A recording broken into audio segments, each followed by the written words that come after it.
What is good, fam? It is your Don Daddy, and I have returned. For how long, I don't know. We'll see what happens. But I am back with another episode of What If Gone Within My Hero. We are on part 5, and I we're just gonna hop into it. All right. I don't have any excuses for why I haven't been dropping videos. I just haven't. What If Deku is in One Punch Man will be coming back. For anyone who's wondering, just let me chill. Let me watch all of season 2, and we'll get back to that. But let's hop in.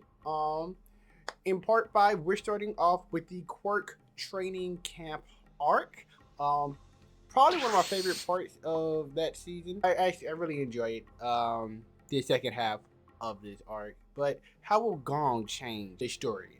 Well, with day one, pretty much none.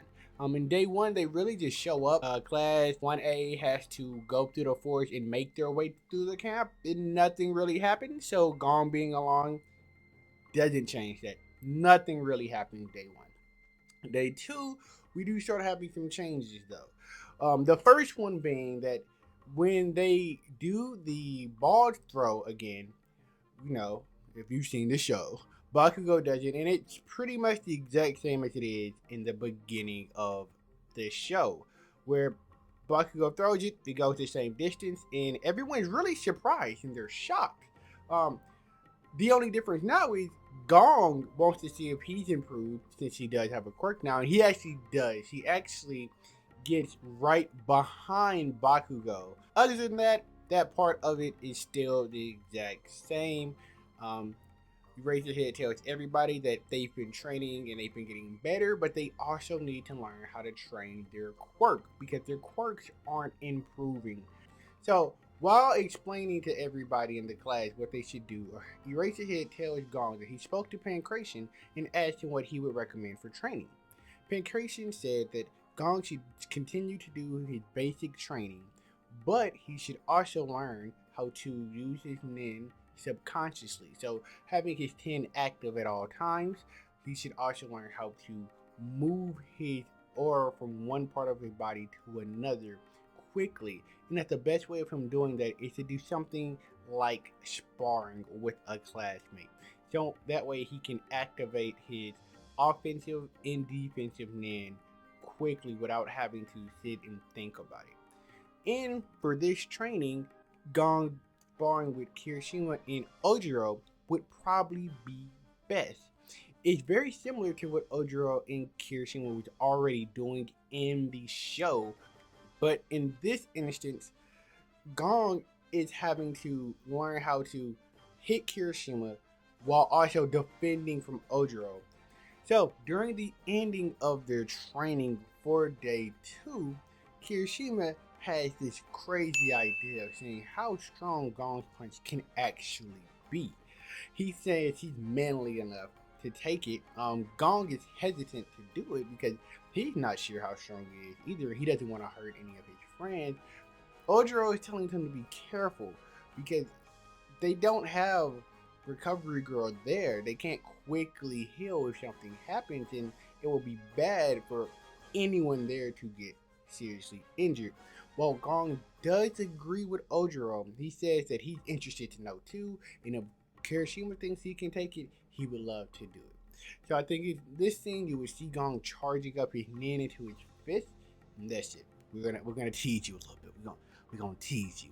So the rest of the night goes pretty normal, and now we're in day 3. So Gong asking Kirishima how he's feeling from, the punch yesterday. Kirishima tells him that he's a little sore from it, but he's overall fine. The rest of that day kind of just goes normal, and they train, and Kirishima and them are improving their quirks along with Gong. Gong is feeling a lot more relaxed as time goes on, and he's able to transition his aura in a offensive and defensive manner a lot more smoothly. All right, so we move to that night where it's a test of courage, and this time there's 2 more classmates than there are in canon with Gong and Kirishima. So where in the original Deku goes to the test of courage by himself, I just made a random generator so we could figure this out because I wanted to keep it up to chance, and it happened to work out how my brain wanted it. And Deku and Gong are paired together, making Kirishima the oddball out in this instance. So, Gong and Deku going through the test of courage. They take the time to talk. Gong has this, you know, connection with Deku because Deku understands how it feels to not have a quirk and then to have one. So he feels a kinship with Gong in that instance. And while they're talking through the test of courage, Gong asks Deku how he knows how much force to release while he's attacking to not hurt anybody or to go the right distance. And and Deku tells him that at times it still is difficult for him to figure out a good balance of what to use. That he actually thinks that Gong will be better suited for that than Deku is because Gong's body is more adapt physically to that type of strain.